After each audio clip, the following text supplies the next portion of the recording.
Jamani, sasa ile dabi yetu inaendelea.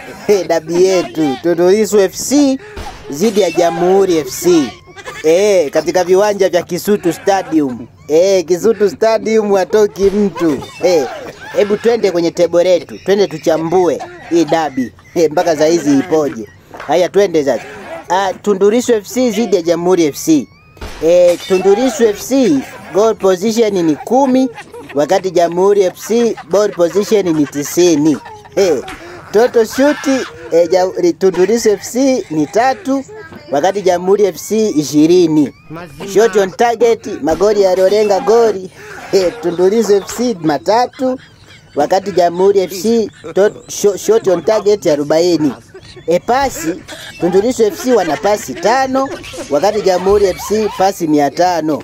Yellow card Tundu Lissu FC yellow card 5, wakati Jamhuri FC yellow card 10.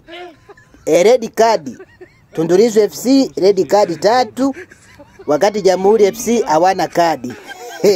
Tundu Lissu FC wamejipatia goli 4 licha ya kumiliki mpira kidogo. Yaani licha ya umiliki mpira mdogo, lakini wamejipatia magoli 4. Wakati Jamhuri FC imezidi kwa idadi ya mashuti na pasi, lakini hawajafanikiwa kuonyesha ufanisi wa magoli. Huo ndio uchambuzi wetu wa leo. Karibu uchambuzi kipindi kijacho.